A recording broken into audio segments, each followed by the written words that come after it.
The Bible. It's 66 books of history, stories, letters, and poetry that fit together to form God's one big story. The epic adventure of how He created us and loves us so much that He made a way to rescue us. As we travel through the Bible, from Genesis to Revelation, we discover people who met God and found their lives changed forever. Now, for an amazing story. Inspired by the Book of Ruth. In the land of Moab, there lived a young woman named Ruth. She married a man from Judah and must have dreamed of a large family and many children.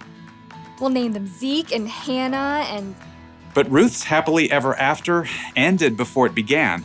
Her husband died and his brother too, and that left Ruth alone with her sister-in-law Orpah and her mother-in-law Naomi, whose husband died too. I have nothing left. Naomi had come to live in Moab during a famine in Judah, but she had gotten word that there was plentiful food in her homeland again, so she planned to take a road trip.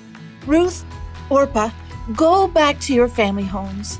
May the Lord show you kindness as you have shown me. So Orpah kissed her mother-in-law and left, but Ruth wouldn't budge.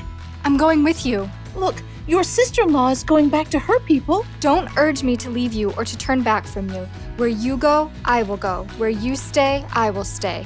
Your people will be my people, and your God, my God. Well, okay then. Finally, after a long and dusty journey, the two women arrived in Naomi's hometown of Bethlehem. Everywhere along the road, barley rippled in the breeze, golden and ready to harvest. Is that Naomi? She don't look so good. Don't call me Naomi. The Lord has made my life bitter. I went away full, and the Lord has brought me back empty. Don't listen to them. You just need dinner and a nap. Finding food was their top priority. Some of those barley fields belong to my husband's relative, Boaz. The grain is being harvested right now. Let me go to the fields and pick up the leftovers. Go, my daughter. The law instructed the landowners to leave behind some of the harvest for people who needed food, so Ruth followed behind the harvesters, gathering every bit of barley that fell to the ground. Barley. Let's see. You can barbecue it, boil it, broil it, sauté it. Ruth worked hard in the heat of the day. In the afternoon, Boaz came out to survey the harvest. The Lord be with you. The Lord bless you! Boaz spotted Ruth hard at work and asked his overseer, Who is that young woman? She came back from Moab with Naomi. She asked if she could pick up the extra grain and has barely rested all day.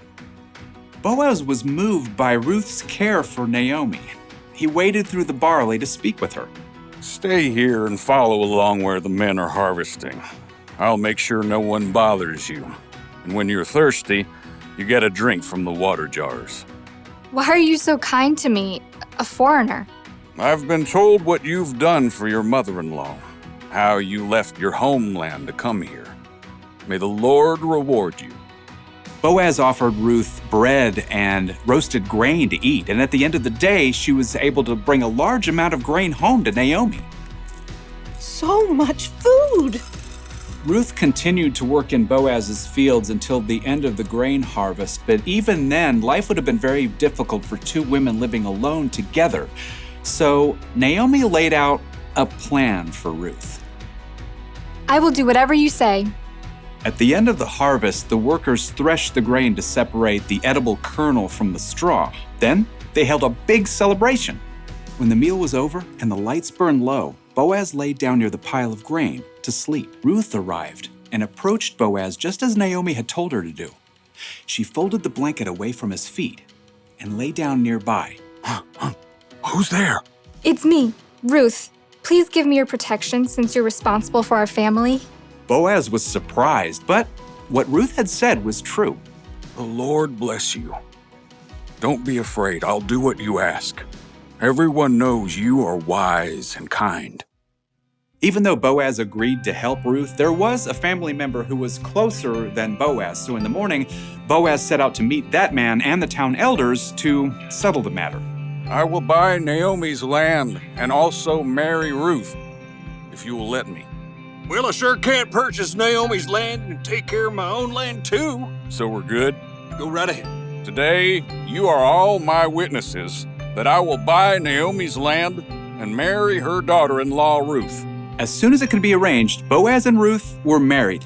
Naomi came to live with them, and a short time later, Ruth and Boaz had a new baby boy. His name is Obed. Aren't you the sweetest little thing? So through the kindness of Boaz and Ruth, Naomi had a brand new home and a brand new family too. Everyone could see the difference in her face. Praise be to the Lord. He's given you a new lease on life, Naomi. Yeah, that Ruth is better to you than 7 sons. Now, Ruth's story doesn't end there. Her son Obed had a son named Jesse, who had a son named David, King David. And hundreds of years later, a new baby boy was born in Bethlehem who was a descendant of King David, and his name was Jesus.